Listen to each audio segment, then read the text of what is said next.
From Grammy stages to federal courtrooms, Sean "Diddy" Combs was once the untouchable king of hip-hop. But now, he's making headlines for all the wrong reasons. What happened to the man who built Bad Boy Records, made millions in fashion and spirits, and partied with presidents? Tonight, we're peeling back the layers on P. Diddy's incredible rise, and the scandals threatening to end it all. So grab a seat. This isn't just a story about fame, it's a cautionary tale about power, excess, and accountability. Let's dive in. The making of Sean Combs. Sean John Combs was born on November 4, 1969, in Harlem, New York, a city pulsing with culture, rhythm, and ambition. But his childhood was far from glamorous. His father, Melvin Combs, was reportedly connected to Harlem's drug scene and was tragically shot dead in Central Park when Sean was just 2 years old. That traumatic loss left a lasting impression and lit a fire in the young boy growing up under the shadow of loss. Raised in Mount Vernon by his mother, Janice, who worked multiple jobs to support the family, Diddy was exposed early to both struggle and hustle. He attended Mount St. Michael Academy, a Catholic school where he earned the nickname Puffy because of the way he huffed and puffed when angry. Later, he enrolled at Howard University, majoring in business. Though he left before graduating, he would later receive an honorary doctorate and deliver a commencement speech in 2014 that inspired a new generation. But even at Howard, his hustle was unmatched. He threw parties, ran campus events, and began rubbing shoulders with industry players. In 1990, he landed an internship at Uptown Records under Andre Harrell. Within months, Puffy was helping shape the sound of artists like Heavy D, Mary J. Blige, and Joe Deci. And then, he got fired. But that setback lit the match for a historic comeback. The Bad Boy era begins after getting fired from Uptown Records in 1993. Combs didn't sulk, he built an empire. He launched Bad Boy Records and signed a then unknown Brooklyn rapper named Christopher Wallace, aka the Notorious B.I.G. That partnership rewrote the rules of hip-hop. Bad Boy wasn't just a label, it was a movement. The slick marketing, the glossy music videos, the designer fashion, it all felt like a cultural reset. Hip-hop suddenly looked upscale, polished, and corporate. Under Puff's leadership, the label exploded. B.I.G.'s Ready to Die, 1994, is still considered one of the greatest rap albums of all time. Hits like Juicy and Big Poppa weren't just songs, they were anthems. Diddy's production style was also iconic, heavy sampling of soul and disco classics mixed with glossy instrumentation. He created hits that crossed over into mainstream pop, something rare for rap at the time. Then came Mase, 112, Faith Evans, Total, and The Lox, all under the Bad Boy umbrella. Each act brought its own flavor, but Diddy was the common denominator. After B.I.G.'s murder in 1997, Diddy took center stage. His tribute track I'll Be Missing You with Faith Evans and 112 debuted at number 1 and became a global phenomenon, staying at the top of the Billboard Hot 100 for 11 weeks. That same year, Diddy released No Way Out. The album won a Grammy for Best Rap Album and sold over 7 million copies. Tracks like Victory, Been Around the World, and Can't Nobody Hold Me Down cemented his status as not just a producer, but a superstar. Brand Diddy, music, fashion, and Ciroc. While other artists were focused solely on music, Diddy was playing chess.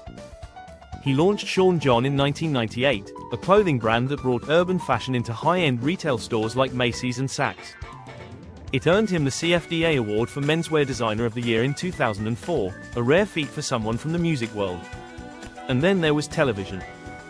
He created MTV's Making the Band, turning the process of building a group into a reality TV sensation. Who could forget him making the band walk across New York City for cheesecake?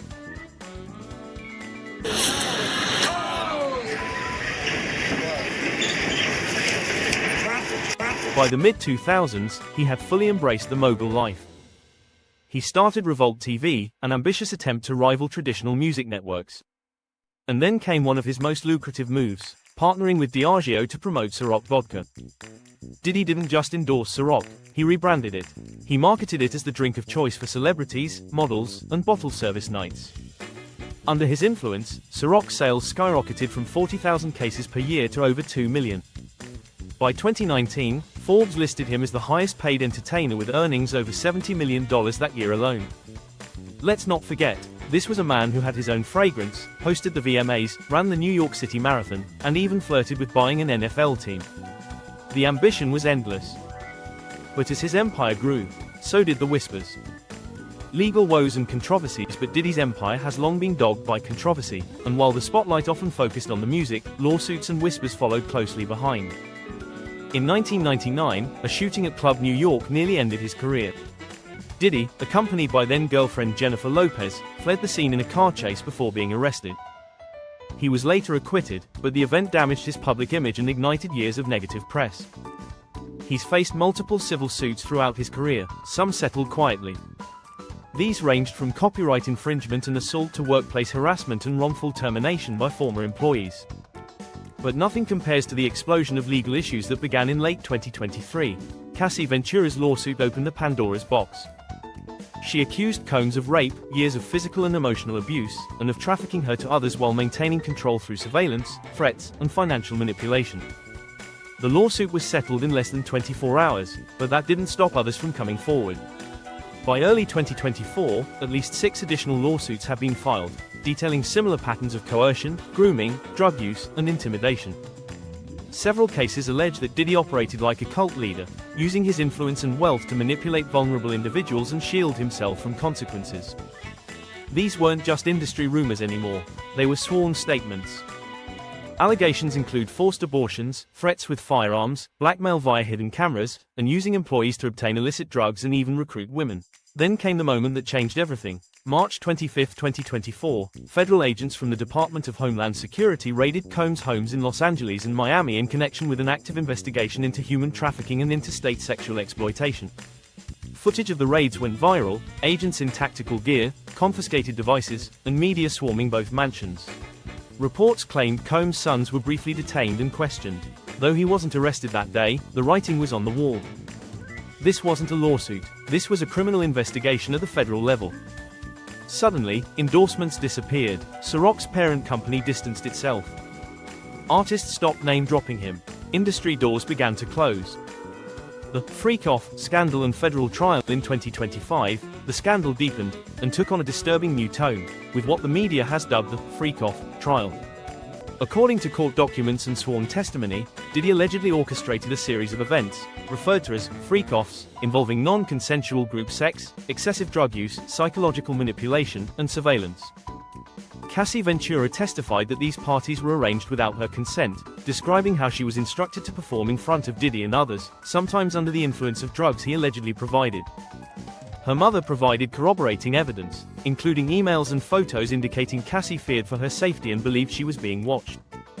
Shari Hayes, an exotic dancer, testified he was paid to participate in at least a dozen of these sessions. He described a disturbing level of control. Combs would watch from behind curtains or while wearing a mask, directing participants in what to do, like a voyeuristic puppet master.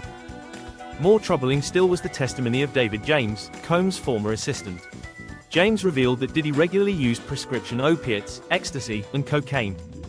He once took a pill shaped like Barack Obama's face, he claimed. James testified that he was asked to procure sex toys, sex workers, and drugs, as well as coordinate secretive hotel meetups. He was also allegedly tasked with destroying security footage, paying hush money, and monitoring Diddy's inner circle for potential leaks. According to James, anyone who crossed Diddy, or even questioned his behavior, was iced out, blackballed, or quietly paid off. Federal prosecutors allege that Diddy's home was rigged with hidden cameras, recording many of these events without the knowledge of participants. If proven, this would elevate the case to serious federal charges, including sexual exploitation and trafficking. More testimonies are expected in the coming months, with the case evolving almost weekly. Legal experts say this could become one of the biggest celebrity criminal trials since R. Kelly or even Jeffrey Epstein. To date, Diddy maintains his innocence, calling the allegations false and an organized smear campaign. His lawyers have filed motions to dismiss certain charges, but as of now, the cases are active and gathering momentum. One thing is certain, the once untouchable mogul is facing a reckoning unlike anything he's encountered before. Sean P. Diddy Combs' journey from a Harlem kid to a global icon is undeniably remarkable. What are your thoughts on Diddy's rise and fall? Share your opinions in the comments below. Don't forget to like, subscribe, and hit the bell icon for more in-depth explorations into the lives of music's biggest stars. Until next time, thanks for watching.